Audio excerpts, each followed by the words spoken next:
السلام علیکم ورحمۃ اللہ وبرکاتہ۔ الحمد للہ نحمده ونستعینه ونستغفره ونؤمن به ونتوکل علیہ ونعوذ باللہ من شرور انفسنا ومن سیئات اعمالنا من يهده الله فلا مضل له ومن يضلل فلا هادي له ونشهد ان لا اله الا الله وحده لا شريك له ونشهد ان سيدنا وسندنا وشفيعنا وحبيبنا ومولانا محمدا عبده ورسوله أما بعد، أعوذ بالله من الشيطان الرجيم، بسم الله الرحمن الرحيم، قل أعوذ برب الفلق من شر ما خلق ومن شر غاسق إذا وقب ومن شر النفاثات في العقد ومن شر حاسد إذا حسد۔ صدق اللہ العظیم۔ کل کے سبق میں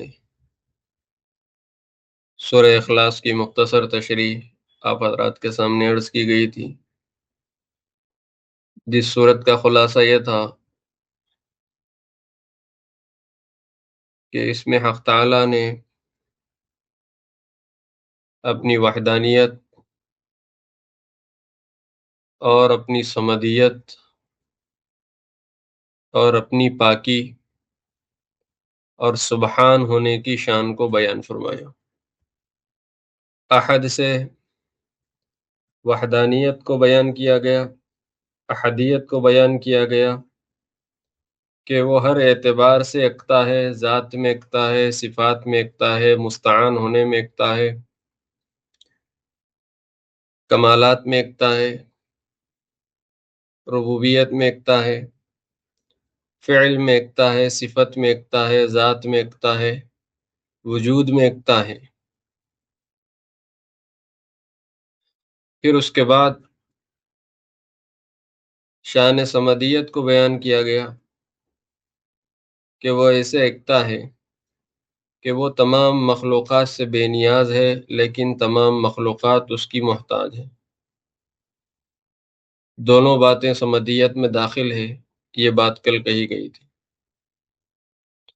اللہ کا غیر محتاج ہونا اور تمام مخلوقات کا اس کا محتاج ہونا۔ پھر سبحان کی صفت بیان کی گئی، لم یلد ولم یولد، وہ پاک ہے حسب و نسب سے، والد و مولود ہونے سے۔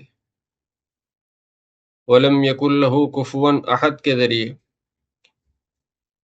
اس کے شریک کی، اس کے ہمسر کی، اس کے ہم پلہ ہونے کی نفی کی گئی تھی، اور یہ کہا گیا تھا کہ شرک فی الذات ہو یا شرک فی الصفات ہو یا شرک فی الافعال ہو یا شرک فی الاستعانت ہو یا شرک فی الربوبیت ہو، کوئی اس کے ساتھ کسی چیز میں شریک نہیں، کوئی اس کا ہمسر نہیں، نہ ذات میں اس کا کوئی شریک ہے، نہ صفت میں اس کا کوئی شریک ہے، ہمسر ہے، ہم پلہ ہے، نہ استعانت میں، نہ صفت میں، نہ ربوبیت میں، نہ فعل میں، نہ خلق میں، نہ وجود میں، کوئی اس کے ساتھ برابر کا نہیں۔ وَلَمْ يَكُنْ لَهُ كُفُوًا أَحَدٌ۔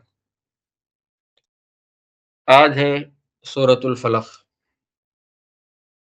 کیونکہ سورت میں ایک لفظ آیا فلق کا، اسی مناسبت سے اس کا نام سورۃ الفلق رکھا گیا۔ جیسا کہ اکثر صورتوں میں سورت کے کسی خاص جز کو لے کر سورت کا نام رکھا گیا، سورۃ الفلق میں فلق کا لفظ آنے کی وجہ سے فلق۔ اسی طریقے سے سورۃ البقرہ میں گائے کا ذکر، گائے کا واقعہ ہونے کی وجہ سے سورۃ البقرہ اس کو کہا گیا۔ سورۃ المزمل، کیونکہ مزمل پہلے جز میں پہلا لفظ ہے، پہلا جز ہے، اس میں مزمل ہے، اسی لیے اس مناسبت سے اس کا نام سورۃ المزمل رکھا گیا۔ تو غرض کہیں واقعے کو بنیاد بنایا گیا، کہیں لفظ کو بنیاد بنایا گیا، کہیں مضمون کو بنیاد بنایا گیا سورت کے نام دینے میں۔ اسی طریقے سے یہاں پر بھی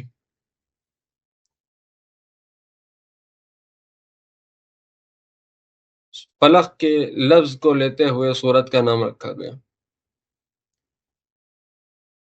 یہ مدنی سورت ہے، 5 آیتوں پر یہ سورت مشتمل ہے۔ اس کا اس کے یہ صورت اور بعد والی سورہ ناس، یہ دونوں صورتیں ایک ساتھ نازل ہوئی، سورہ فلق اور سورہ ناس ایک ساتھ نازل ہوئی۔ اس کو عام طور پر معوذتین کہا جاتا ہے، لیکن لوگ عرفاً اس کو معوذتین کہتے ہیں۔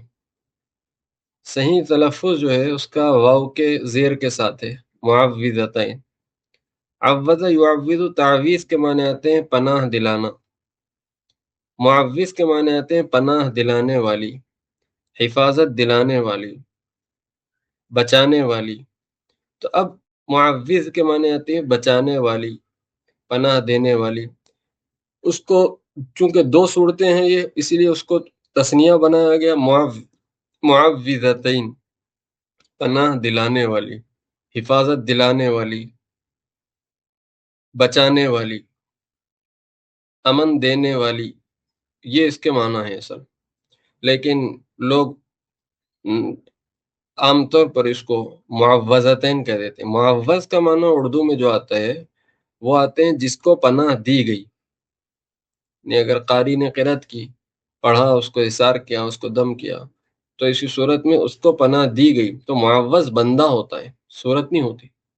صورت کی برکت سے، صورت کی تلاوت سے صورت پناہ دلانے والی ہے، اسی لیے اس کا صحیح تلفظ واو کے زیر کے ساتھ ہے، معوذتین بولتے ہیں اس کو۔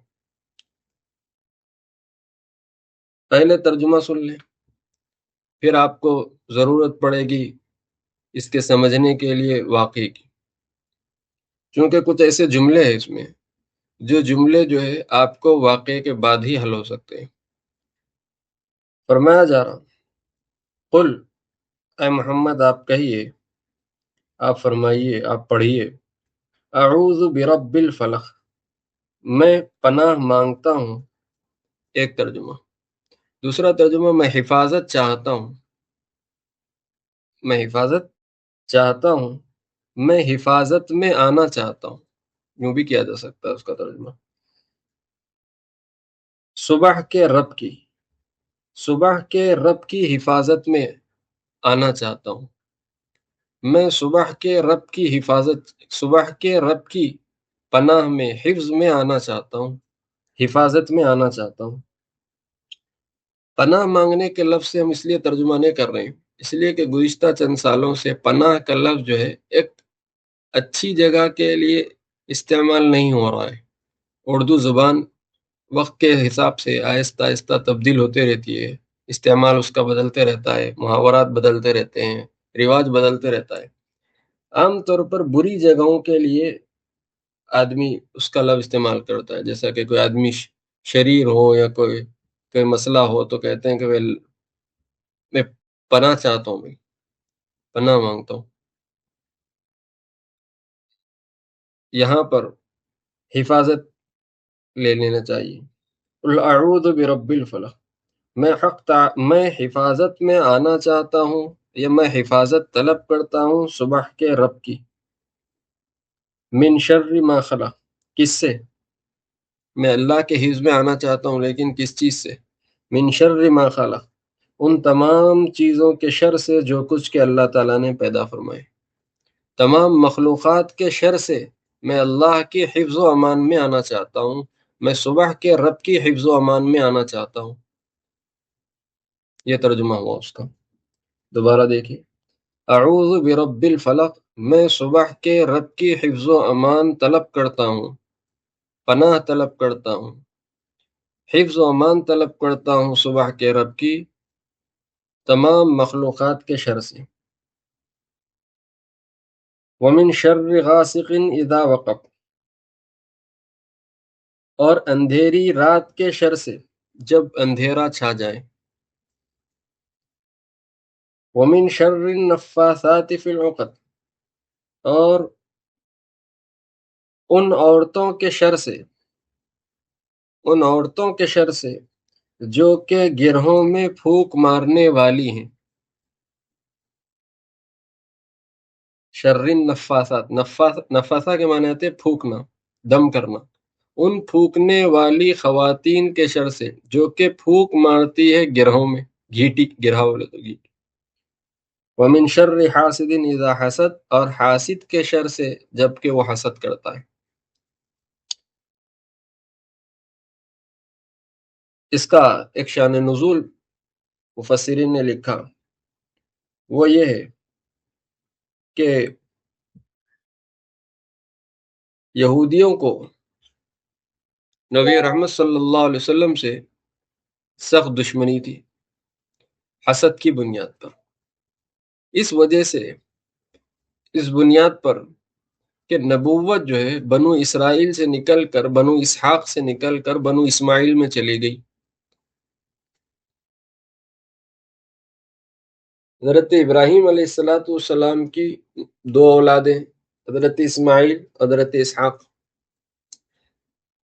جتنے انبیاء بھیجے گئے حضور اکرم صلی اللہ علیہ وسلم سے پہلے، وہ اسحاق علیہ السلام کی اولاد میں بھیجے گئے حضرت عیسیٰ علیہ السلام تک۔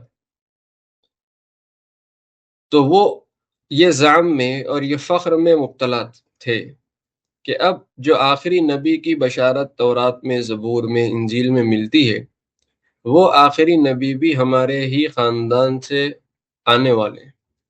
لیکن نبی رحمت صلی اللہ علیہ وسلم کی بعثت بنو اسماعیل میں ہوئی، جیسا کہ سورہ قریش میں قبیلہ قریش کا تعارف کرواتے ہوئے بنو اسماعیل کا ہم نے کچھ ذکر کیا تھا۔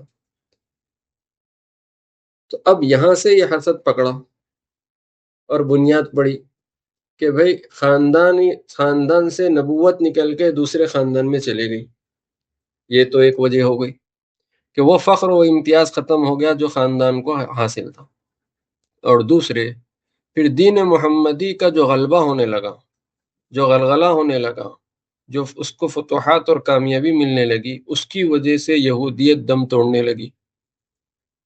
اس بنیاد پر بھی نبی رحمت صلی اللہ علیہ وسلم سے حسد ہونے لگا یہودیوں کو۔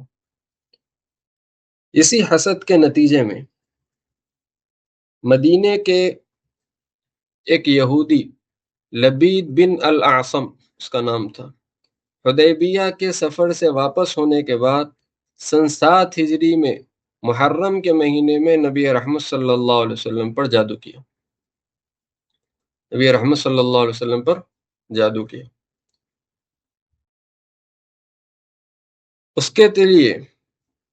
کے لیے ایک چھوٹے سے بچے کو حضور اکرم صلی اللہ علیہ وسلم کے پاس بھیجا گیا کنگا دے کر۔ حضور نے کنگی کرنے کے بعد کچھ بال کنگی کو لگے، وہ بچے کے بہانے حضور کی کنگی اور بال لے لیے گئے کہ بچے کو دے دیں گے حضور۔ اس بچے کے بہانے سے حضور کی کنگی اور بال لبید بن اعصم کے ہاتھ لگی، لبید بن الاعصم کے ہاتھ لگی۔ اس نے اپنی بیٹیوں کو ساتھ لے کر اس پر جادو کا عمل کیا،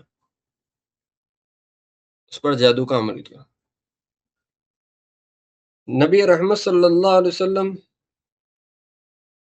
پر وہ جادو کا اثر ہوا، طبعی تقاضے تھے، بشریت ہے، بشر ہونے کے ناطے ہوا۔ اس سحر کا اثر یہ ہوا کہ نبی رحمت صلی اللہ علیہ وسلم کی طبیعت بوجھل ہونے لگی۔ آپ کی طبیعت میں وہ بشاشت اور خوشی، فرحت اور سرور کی کیفیت نہیں رہ رہی تھی۔ طبیعت میں ایک قسم کا اضمحلال اور بوجھ آپ کو محسوس ہو رہا تھا، اور ایک بند جیسی کیفیت آپ کو محسوس ہو رہی تھی، اور بسا اوقات بعض گھریلو باتیں آپ بھول جا رہے تھے۔ مثال کے طور پہ کوئی چیز کہیں رکھی، پھر بھول گئے کہ وہ چیز کہاں رکھی۔ کہیں کسی دن کسی خاتون کے، کسی ماں کے گھر باری میں چلے گئے، پھر کسی کے گھر کسی دوسرے دن کہیں اور چلے گئے، بھول گئے کہ باری کس کی تھی، کہاں چلے گئے، معلوم یہ سمجھتے ہوئے کہ فلاں دن تو ان کی باری ہو گئی۔ اس طرح کی باتیں ہونے لگی آپ سے، ہلکا سا ذہول کی کیفیت بھی آپ صلی اللہ علیہ وسلم پر ہونے لگی۔ گھریلو معاملات، شریعت کی کوئی چیز نہیں، اسی لیے کہ اس کے لیے تو نبی رحمت صلی اللہ علیہ وسلم سے قرآن مجید میں حفاظت کا وعدہ کیا گیا کہ ہم آپ کی اور آپ کی دین کی اور آپ کی شریعت کی حفاظت کریں گے، اور ہم آپ کی زبان پر شریعت کو جاری کریں گے۔ ان علینا جمعہ و قرآن ثم ان علینا بیانہ۔ اس میں کوئی غلطی نہیں ہوئی، بس چھوٹی موٹی چیزیں آپ سے بھول ہونے لگی۔ یہ کیفیت تقریباً 6 مہینے تک رہی۔ اب اس کی وجہ سمجھ میں نہیں آ رہی، اس کی وجہ سمجھ میں نہیں آ رہی کہ اصل طبیعت میں ہو رہا کیا، طبیعت میں بشاشت کیوں نہیں پیدا ہو رہی، اور یہ بوجھل سی طبیعت کیوں ہو رہی۔ روایت میں آتا ہے، حضرت عائشہ رضی اللہ عنہ نقل کرتی ہے کہ نبی رحمت صلی اللہ علیہ وسلم نے ایک مرتبہ خوب دعا کی، اے اللہ یہ کیفیت ختم کر دے، کیفیت ختم کر دے، طبیعت میں جو بوجھ ہے وہ بوجھ کو ختم کر دے۔ حدیث میں لفظ آیا دعا دعا دعا، حضرت عائشہ کہتی ہیں کہ حضور نے دعا کی دعا کی دعا کی، خوب دعا کی کہ اے اللہ یہ جو میری جو طبیعت ہے، کیفیت ہے، اس کو دور کر دے۔ اسی رات یا اس دعا کے وقفے کے بعد نبی رحمت صلی اللہ علیہ وسلم آرام کے لیے لیٹے تو خواب میں 2 شخص آئے، ایک نے آپ کے سرہانے بیٹھا اور دوسرا آپ کے پینتی بیٹھا۔ اصل 2 فرشتے تھے جو خواب میں آئے تھے، ایک جبرائیل تھے سرانے اور پائنتی کی طرف میکائیل تھے۔ پھر وہ دونوں آپس میں ایک دوسرے سے سوال کرنے لگے، کہنے لگے کہ یہ صاحب کو کیا تکلیف ہے۔ سرانے والے صاحب پوچھ رہے ہیں کہ بھئی صاحب کو کیا تکلیف ہے، تو دوسرے صاحب جواب دے رہے ہیں کہ یہ صاحب کو تکلیف یہ ہے کہ صاحب پر جادو کیا گیا۔ تو پھر ایک صاحب پوچھ رہے ہیں کہ کس نے کیا، تو سامنے والے صاحب جواب دے رہے ہیں کہ لبید بن العاصم نے کیا۔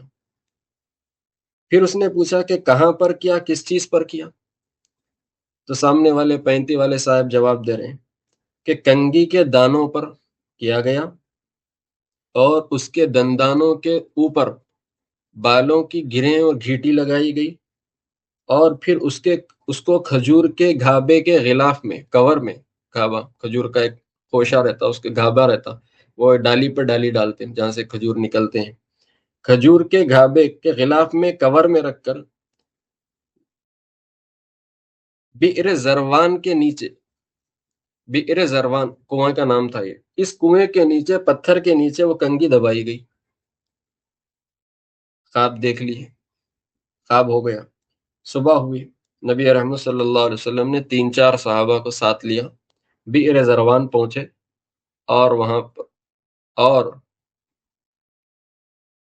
پھر وہ پتھر اٹھایا، وہاں سے کنگھی برآمد ہوئی، اور آپ پر سورہ فلق اور سورہ ناس کی 11 آیات نازل ہوئی، جس میں 11 گرہیں تھی۔ دراصل اس کنگھی پر 11 گرہیں تھی، اور آپ کو یہ تعلیم دی گئی کہ ایک ایک آیت پڑھتے جائیے اور ایک ایک گرہ کھولتے جائیے، ایک ایک گرہ، قل اعوذ برب الفلق پڑھیے اور ایک گرہ کھولیے، من شر ما خلق پڑھیے پھر ایک گرہ کھولے، اس طرح آپ سے کہا گیا۔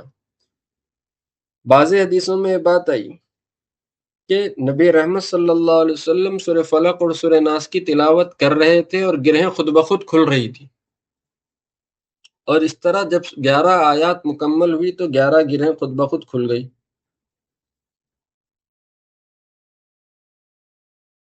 اور بعض روایات میں یہ بات بھی ملتی ہے کہ کنگھی کے ساتھ ساتھ نبی رحمت صلی اللہ علیہ وسلم کے ایک موم کا مجسمہ بنایا گیا تھا، اور اس کے اندر سوئیاں چبوئی گئی تھی، جس پر 11 گرہیں تھی، ان سوئیوں پر 11 گرہیں تھی۔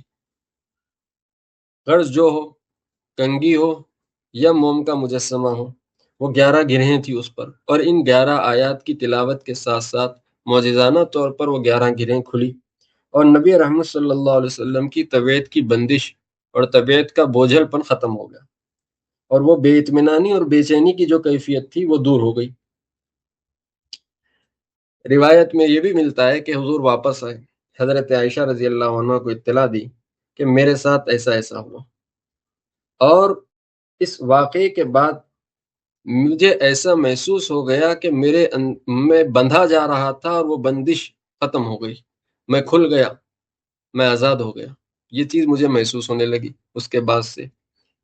پھر حضرت عائشہ نے سوال کیا، اے اللہ کے رسول، آپ نے لبید بن العاصم کا کیا کیا؟ پھر لبید بن العاصم کا کیا کیا؟ اس کے لیے جوابی کارروائی کیا کی؟ اس کے بارے میں معلوم ہوا کہ اس نے آپ پر جادو کیا، اس کے بارے میں آپ کو نام بتایا گیا، آپ اس کے بارے میں کیا کرتے ہیں؟ حضور اکرم صلی اللہ علیہ وسلم نے جواب دیا جب اللہ خدا کی قسم جب اللہ نے مجھے شفا دے دی تو پھر میں کیوں کسی کے خلاف مہازارئی کروں؟ جو کام ہونا تھا وہ ہو گیا، جب مجھے شفا مل گئی تو اب میں کیوں فتنہ بھڑکا دوں؟ اگر میں اشارہ کر دوں کہ فلاں بندے کی طرف سے تکلیف پہنچی، ذرا اس سے نمٹ جاؤ، تو ایک نہیں دو نہیں ہزاروں ٹوٹ پڑتے اور لبید ابن عاصم انجام کو پہنچ جاتا۔ لیکن نبی رحمت صلی اللہ علیہ وسلم کی رحمت رأفت شفقت یہ ہوئی کہ آپ نے جواب دیا کہ جب مجھے شفا مل گئی اور معاملہ حل ہو گیا تو پھر میں کیوں اس کو تکلیف پہنچاؤں اور اس کے خلاف فتنہ کھڑا کروں؟ آپ نے یہی جواب دیا۔ صحیح بخاری کی روایت ہے، یہ پوری ہوگی۔ پھر حضور یہ بھی روایت ملتی ہے کہ چونکہ یہ خواب تھا جس میں بتایا گیا کہ لبید بن عاصم نے یہ کام کیا ہے، تو حضور اکرم صلی اللہ علیہ وسلم نے لبید بن عاصم کو بلایا اور کہا کہ کیا واقعتاً تم نے یہ کام کیا؟ تو اس نے اپنے جرم کا اعتراف کیا کہ واقعتاً میں نے جادو کیا، لیکن اس کے باوجود نبی رحمت صلی اللہ علیہ وسلم نے اسے معاف فرمایا۔ پھر کبھی بھی اپنی زندگی میں، اپنی باقی زندگی میں کبھی بھی اس پر کسی معاملے میں ناگواری کا اظہار نہیں فرمایا اور کبھی اس پر کوئی بات نہیں کی کہ فلاں تو ایسا ہے، فلاں نے تو ہمارے ساتھ ایسا کیا۔ اس واقعے سے دو تین اہم سبق مل رہے ہیں۔ پہلی بات تو یہ ہے کہ نبی رحمت صلی اللہ علیہ وسلم پر جب طبیعت میں بندشی کیفیت اور بہت زیادہ طبیعت میں ثقل اور بوجھل پنا محسوس ہوا تو جو بات کا جو کام کا جو آغاز ہوا وہ دعا سے ہوا، دعا سے ہوا۔ دعا دعا دعا، آپ نے دعا کی دعا کی دعا کی، جس کے ذریعے خواب میں آپ کو بتلایا گیا کہ آپ کو کوئی جسمانی مسئلہ نہیں ہے، دراصل آپ کو سحر ہوا، دراصل آپ کو سحر ہوا۔ اس سے بعض علماء نے بات لکھی کہ اصل علاج تمام مسائل کا دعا ہے۔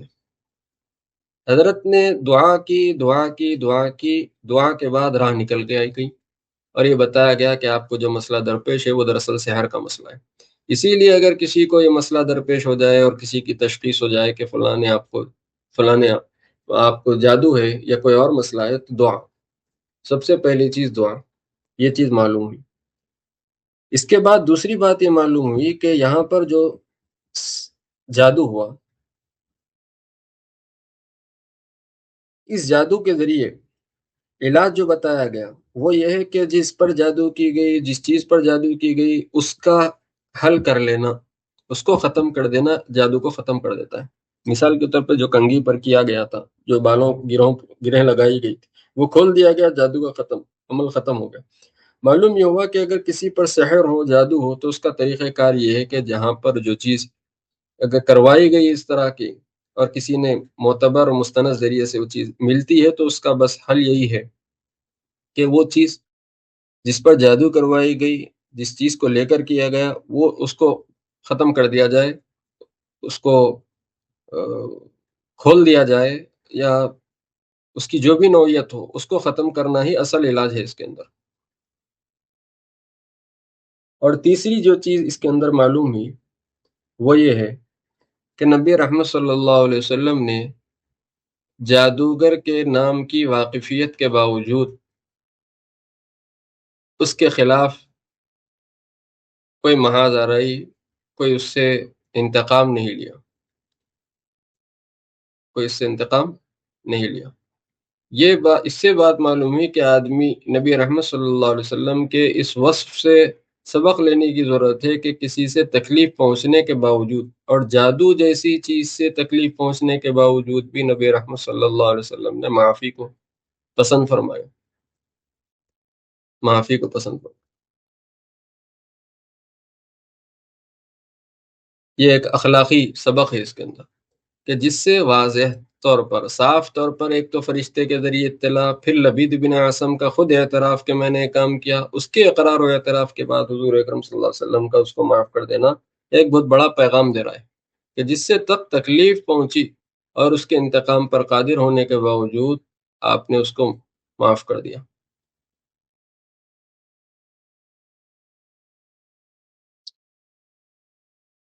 یہاں پر ایک اور بات وہ یہ ہے کہ جادو اپنی ایک حقیقت رکھتا ہے، جادو کی حقیقت ہے، جادو کی حقیقت سے انکار نہیں کیا جا سکتا۔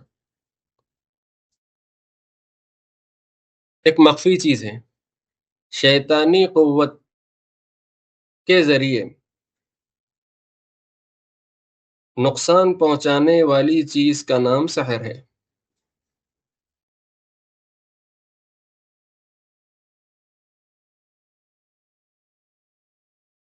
جادو کی قوت سے، شیطان کی قوت سے نقصان پہنچائے جانے والا عمل، یہ دراصل سحر ہوتا ہے، اور یہ مخفی ہوتا ہے۔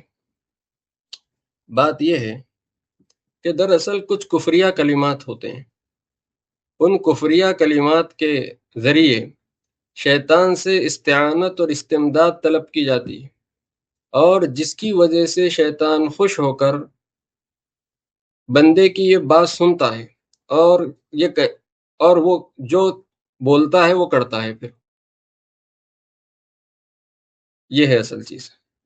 سب سے زیادہ وہ شرک سے، کفر سے خوش ہوتا ہے، اور اس کو معبود اور اس کو مستعان، یعنی اس سے مدد طلب کرنے سے خوش ہوتا ہے۔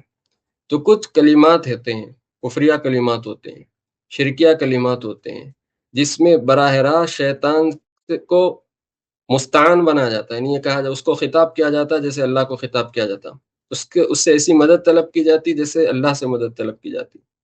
ایسے کچھ کلمات ہوتے ہیں، ان کلمات کے ذریعے شیطان سے امداد طلب کی جاتی، جس سے وہ خوش ہوتا ہے، اور خوش ہو کے حوالے ہوتا ہے، اور جب حوالے ہوتا ہے تو پھر اس سے کہلوایا جاتا ہے کہ فلاں کے ساتھ تم یہ کام کرنا، فلاں کے ساتھ یہ کام کرنا، فلاں کو تکلیف پہنچانا، فلاں، اس طرح کی چیزیں ہوتی ہیں۔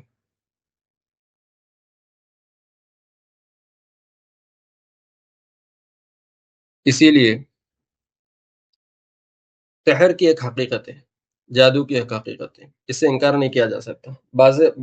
لوگ اس میں غیر معتدل ہیں آج کل، بعضے تو ایسے ہیں کہ ان چیزوں کو ماننے کے لیے تیار نہیں، کہ ہم بالکل نہیں مانتے، اس کی حقیقت کا انکار کر دیتے ہیں۔ اور کچھ لوگ اس میں غلو کر دیتے ہیں کہ کچھ بھی ہو جائے، بس تھوڑی سی بھی حالات مخالف ہو جائیں، ذرا بخار بھی آ جائے یا تھوڑا سا تنگی آ جائے، تو بس سمجھ لی کہ بھی کوئی کرا دیے، جادو ہو گیا، کوئی کرا دیے، کوئی کرا دی۔ لوگ دونوں طرف سے غیر معتدل ہیں۔ بعضے تو وہ ہیں جو بالکل یکسر نظر انداز کرنے والے ہیں اور انکار کرنے والے ہیں، اور بعضے یہ ہیں کہ ہر مخالف ماحول کو، ہر طبیعت کے خلاف والے ماحول کو بس یہ سمجھتے ہیں کہ سحر ہوا، جادو ہوا، کوئی کرا رہے ہیں، کوئی کرا رہے ہیں۔ یہ دونوں باتیں غلط ہیں، یہ دونوں باتیں غلط ہیں۔ پہلی بات تو یہ کہ سحر کی حقیقت ہے، اس کو ماننا پڑے گا، اس لیے کہ ایک زمانے میں جب سحر کا غلبہ ہوا تو اس سحر کو توڑنے کے لیے فرشتے اتارے گئے، اور کہا گیا کہ بستی میں جو سحر باطل چل رہا ہے، اس سحر باطل کو توڑنے کے لیے تم کو کچھ علم سکھایا جاتا ہے، اس کے ذریعے تم سحر کو توڑو۔ معلوم ہوا کہ سحر کی حقیقت ہے، اور انشاءاللہ آئے گی سورہ بقرہ میں اس کی تفصیل، جس میں سحر کو توڑنے کا علاج سکھلانے کے لیے فرشتے اتارے گئے۔ معلوم ہوا کہ سحر بے حقیقت چیز نہیں ہوتی، حقیقت والی چیز ہے۔ دوسرا یہ نظریہ کہ ہر چیز پر کچھ نہ کچھ کرا دیے، کچھ نہ کچھ کرا دیے، یہ خلاف توکل ہے۔ ہاں، اگر کوئی معتبر و مستند ماہر فن تشخیص کرے، متقی ہو، متدین ہو، دین پسند ہو، اللہ کو حاضر و ناظر جانتا ہو، اور پھر اس کے بعد کوئی بات کہتا ہو کہ آپ کے ساتھ اس طرح کا معاملہ ہوا، تو پھر ایسی صورت میں اس کی بات قابل اعتماد ہے، ہو سکتی ہے کہ واقعتاً وہ صحیح کہہ رہا ہوں۔ دوسری بات یہاں پر یہ سمجھنا ہے کہ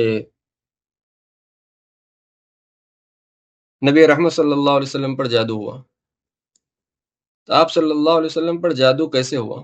بسا اوقات لوگ تشویش کا اظہار کرتے ہیں کہ جادو کیسے ہوا۔ بشریت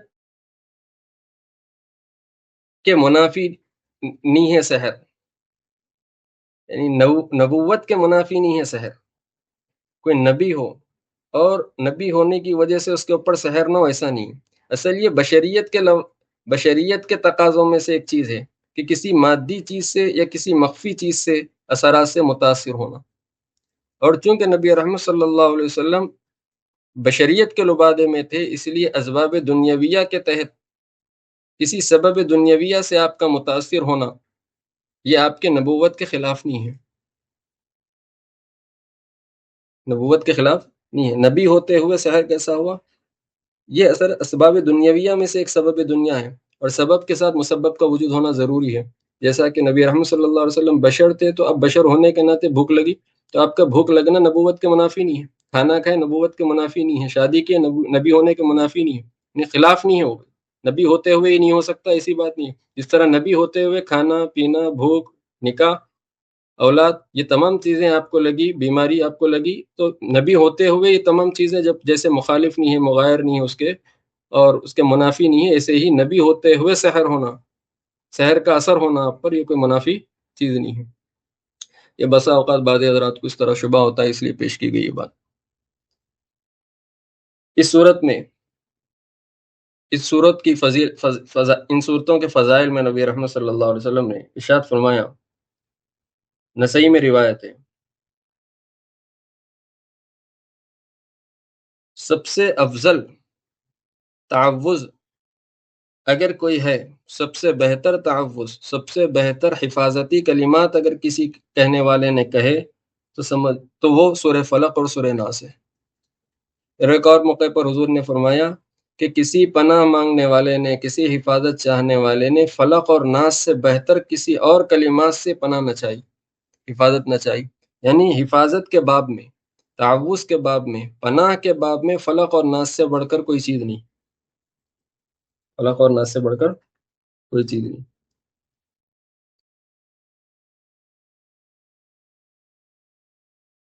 نبی رحمت صلی اللہ علیہ وسلم کے معمولات میں یہ بات ملتی ہے کہ آپ کا معمول مبارک یہ تھا کہ فرض نمازوں کے بعد اور رات میں جب بستر پر لیٹتے تو ان دو صورتوں کی اہتمام سے تلاوت فرماتے تھے، اور پھر اپنے دونوں ہتھیلیوں کو قریب کرتے جیسے کہ ہم دعا کے لیے قریب کرتے ہیں، پھر اس میں پھونک مارتے اور اپنے سارے بدن پر جس حد تک ہو سکتا اگلے اور پچھلے سر سے لے کے پاؤں تک تمام بدن پر اپنے ہاتھ پھیرتے.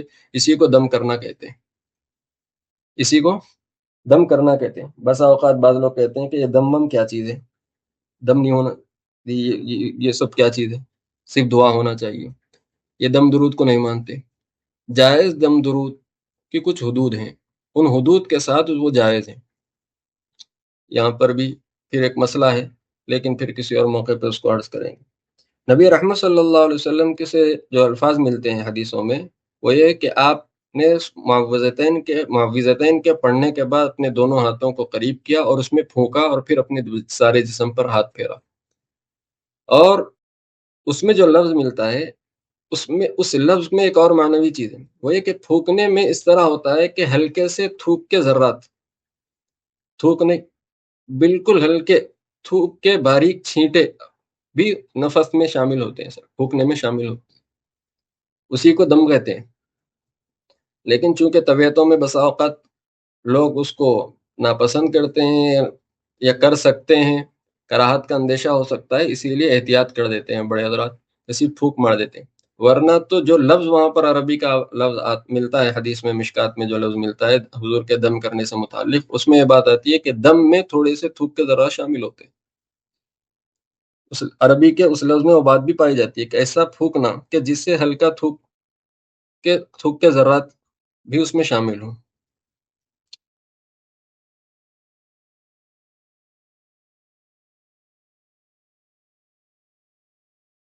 جی.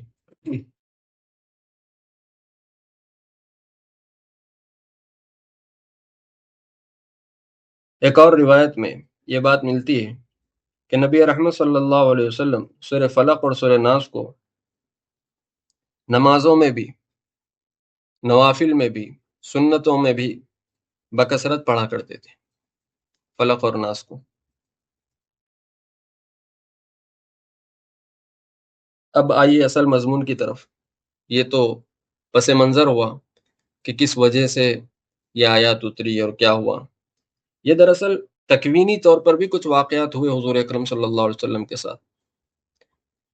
تکوینی طور پر مطلب یہ ہے کہ کچھ ایسے واقعات آپ کے ذریعے نمودار ہو گئے جس کے ذریعے ساری انسانیت کے لیے کوئی چیز مل جائے، کوئی پیغام ہو جائے، کوئی سبق مل جائے، ان کو رہبری مل جائے. جیسا کہ آپ تکوینی طور پر یہ نظام دیکھ لیجئے کہ اگر اللہ تعالیٰ کی قدرت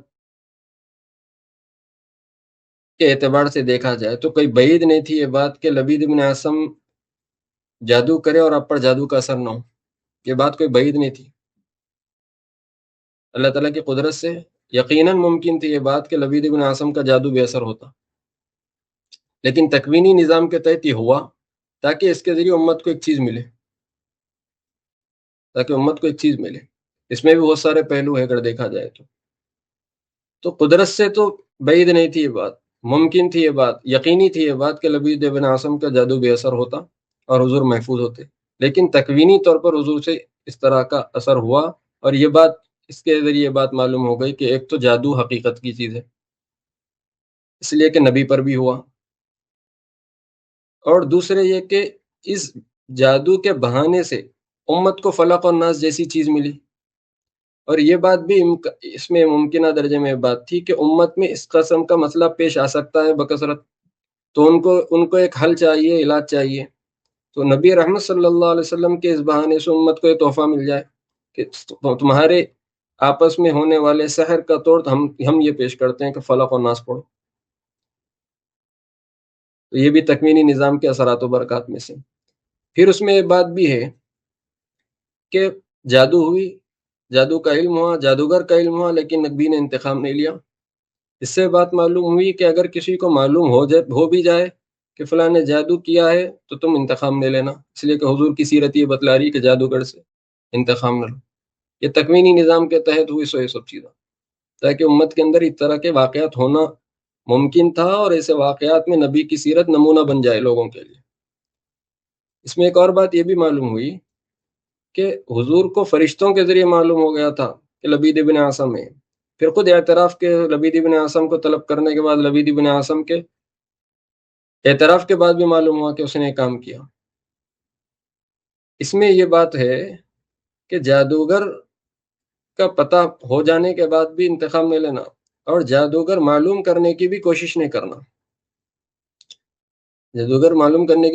کرنا، عام طور پر اگر کبھی کہیں تشخیص کی جاتی ہے کہ بھائی آپ کے اوپر سحر ہے تو پہلے لوگ پوچھتے ہیں کہ بھائی کون کرے. عاملین کو بھی یہ ہدایت دی ہے بڑوں نے، علماء نے کتابوں میں لکھی ہوئی بات، عامل کو چاہیے کہ اگر کسی پر سحر کی تشخیص کرتا ہے اور یہ کہتا ہے کہ بھائی فلاں پر سحر ہے تو یہ نہ بتائے کہ سحر کس نے کیا، اگرچہ کہ اس کو بالیقین معلوم، اس لیے کہ یہ اختلاف اور انتشار کا سبب بنے گا اور فساد فی الارض کا سبب بنے گا اور منافرت کا سبب بنے گا. اسی لیے عامل کو یہ ہدایت دی گئی کہ اگر کسی پر سحر کی اطلاع ہو تو ساحر کی اطلاع نہ دے، سحر کی اطلاع دے خالی. اور سامنے والے کو یہ ہدایت ہے مریض کو کہ وہ ساحر معلوم نہ کرے، ورنہ تو اگر آدمی انتقام نہ بھی لے تب بھی ضرور بال آ جاتا ہے دل میں کہ بھائی کچھ نہ فلاں نے تو ہمارے ساتھ ایسا کرے.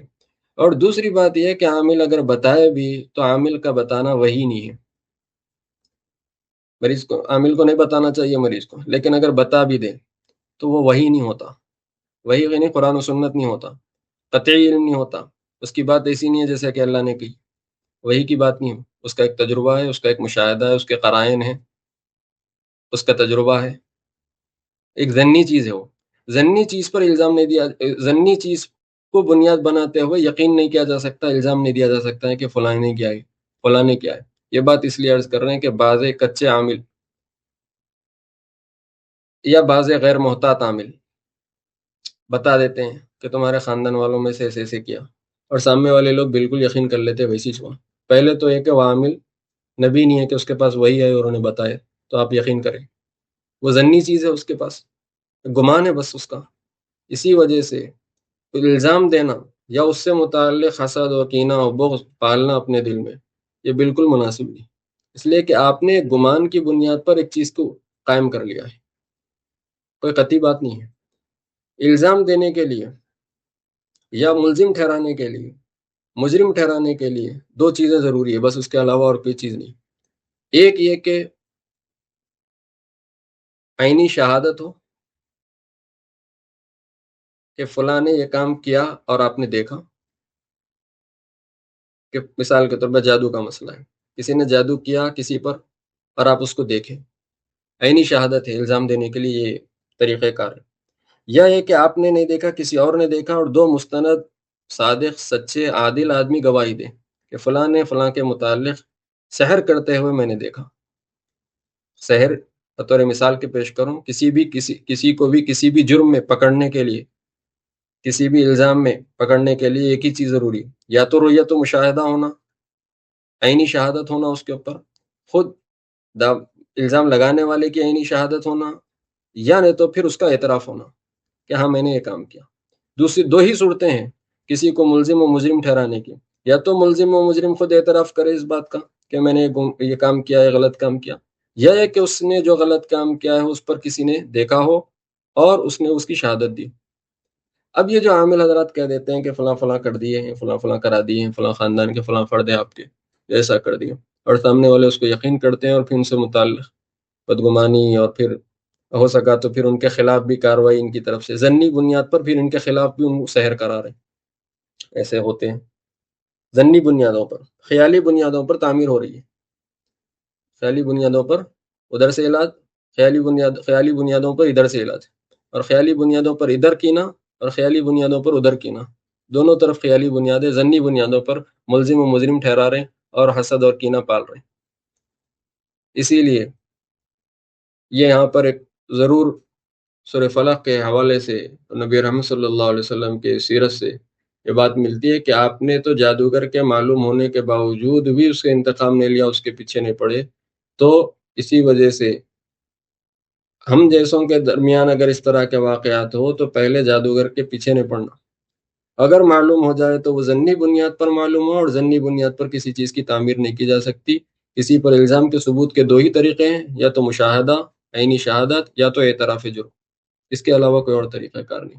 اور خواب بھی نہیں ہے، خواب بھی نہیں ہے حجت اور دلیل کسی کو الزام دینے کے لیے. مثال کے طور پہ کسی نے خواب میں دیکھا کہ فلاں فلاں صاحب ہمارے خاندان کے فلاں فلاں ہمارے کے لیے کرا رہے ہیں، اور لوگ اسی کو بنیاد بناتے ہیں کہ بار بار انہوں خواب میں آ رہے ہیں اور یہ جو حالات ہو رہے ہیں انہی کی وجہ سے ہو رہے ہیں، اس کا مطلب یہ کہ انہوں ہی کرا رہے ہیں. ایسا خیال لوگ پال رہے ہیں آج کل. خواب کوئی حجت نہیں ہے، خواب کوئی حجت نہیں ہے. صرف نبی کا خواب حجت ہوتا ہے، عام انسانوں کا خواب حجت اور دلیل نہیں ہوتا ہے اس کے لیے الزام دینے کے لیے، اس کے اوپر کسی چیز کا جرم اس کے اوپر ثابت کرنے کے لیے. بہرحال آج کی گفتگو یہیں پر ختم کرتے ہیں، پھر انشاءاللہ کل آیات کے ٹکڑوں پر جو متعلقہ گفتگو ہے وہ انشاءاللہ کل عرض کریں گے. اللہ تعالیٰ سے دعا ہے کہ اللہ تعالیٰ قرآن و سنت کا صحیح فہم، صحیح شعور نصیب فرمائے. وآخر دعوانا الحمدللہ رب العالمین. السلام علیکم ورحمۃ اللہ وبرکاتہ.